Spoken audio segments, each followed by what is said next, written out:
وَهُوَ شَيْءٌ لَا كَالْأَشْيَاءِ، اللہ تعالیٰ شے ہیں لیکن بغیر عام اشیاء کی طرح نہیں ہے۔ جیسے ہم نے کہا نا نفس ہیں لیکن عام نفوس کی طرح نہیں ہیں، ید ہے لیکن ید کی طرح نہیں ہے، اللہ شے ہیں لیکن اشیاء کی طرح نہیں ہیں۔ بمعنی شیء، بمعنی شیء یعنی شے اس سے مراد ہے جو اللہ ہے، وہ کیسی شے ہے؟ بلا جسم ولا جوہر ولا عرض ولا حد لہ ولا ضد لہ ولا ند لہ ولا مثل لہ، اللہ تعالیٰ ہیں لیکن بغیر جسم کے، یا شے سے مراد ہے وجود، اللہ کا وجود ہے بغیر جسم کے۔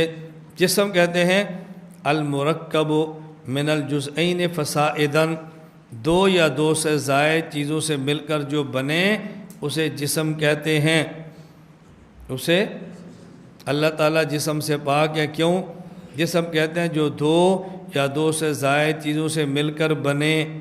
اگر اللہ کو جسم مانے تو ماننا پڑے گا وہ کم از کم دو چیزوں سے مل کر بنے ہیں، اور ملتا بنتا وہ ہے جو پہلے بنا ہوا نہ ہو۔ مرکب تو وہ ہوگا نا پہلے دو مفرد ہوں ملائیں تو مرکب ہو۔ بھئی یہ میز ہے، یہ مرکب ہے کس سے؟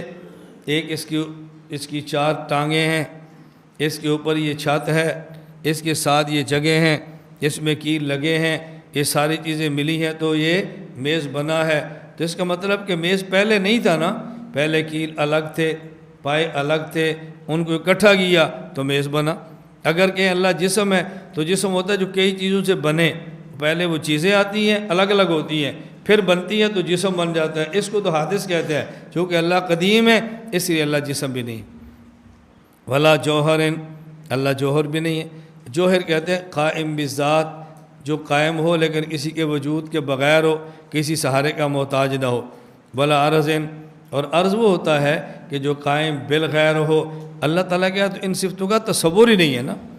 ولا حد لہ، اللہ کے لیے کوئی انتہا نہیں ہے، غیر محدود ہے، اللہ تعالیٰ کے لیے کوئی انتہا نہیں ہے۔ ولا حد لہ، اس لیے ہم کہتے ہیں اللہ تعالیٰ عرش پر نہیں ہے، یعنی صرف عرش پر ہوں نہیں ہیں۔ کیوں؟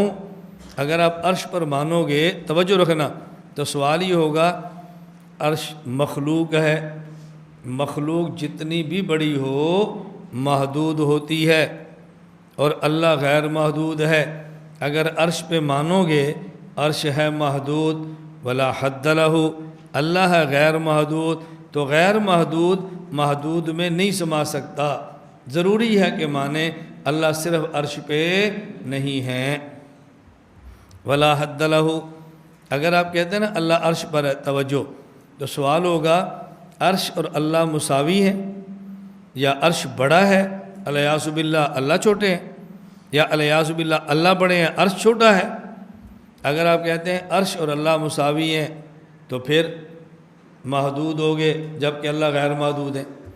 اگر کہتے ہیں نہیں اللہ تعالیٰ بڑے ہیں عرش چھوٹا ہے تو پھر تجزی، کچھ حصہ عرش پر کچھ عرش سے باہر، تجزی، اور تجزی ہوتی ہے یعنی اجزاء، تقسیم ہوتی ہے جسم کی۔ اللہ جسم سے پاک ہے، یہ صورت بھی نہیں ہو سکتی۔ نہیں اللہ چھوٹے ہیں عرش بڑا ہے، حالانکہ اللہ اکبر کا عقیدہ ہمارا ہے، عرش بڑا کیسے ہو سکتا ہے؟ ولا حد لہ ولا ضد لہ، کوئی اللہ کا مخالف بھی نہیں ہے، ولا ند لہ، کوئی اللہ کا شریک بھی نہیں ہے۔ توجہ رکھنا، یہ اللہ کا مخالف بھی نہیں، اللہ کا شریک بھی نہیں۔ فرعون اللہ کا مخالف تھا، کیسے کہتے ہیں اللہ کے مخالف نہیں ہے؟ آج دنیا کے کافر اللہ کے مخالف ہیں، تو کون کہتے ہیں مخالف نہیں ہے؟ اور اللہ کا شریک نہیں ہے؟ اللہ کے شریک تو مشرکین نے بت بنائے ہوئے تھے، آپ کیسے کہتے ہیں شریک نہیں؟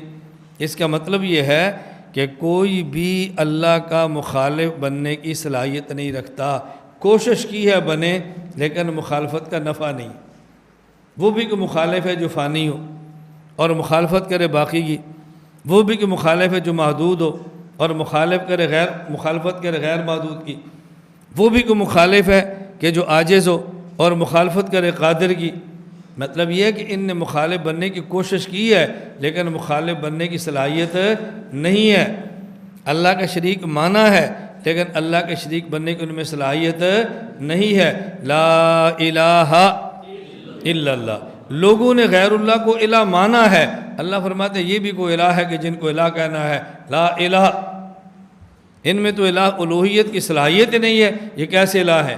لا ریب فی، لوگوں نے شک تو کیا ہے، آپ کیسے کہتے ہیں لا ریب ہے؟ یعنی شک ہے نہیں لیکن لوگوں نے کیا ہے۔ ایک ہوتا ہے کلام میں شک ہو اور کوئی شک نہ کرے، اور ایک ہوتا ہے کلام میں شک نہ ہو اور کوئی شک کرے۔ کلام میں شک ہو کوئی شک نہ کرے یہ تب بھی عیب ہے، اور کلام میں شک نہ ہو اور کوئی شک کر لے یہ کوئی عیب نہیں ہے۔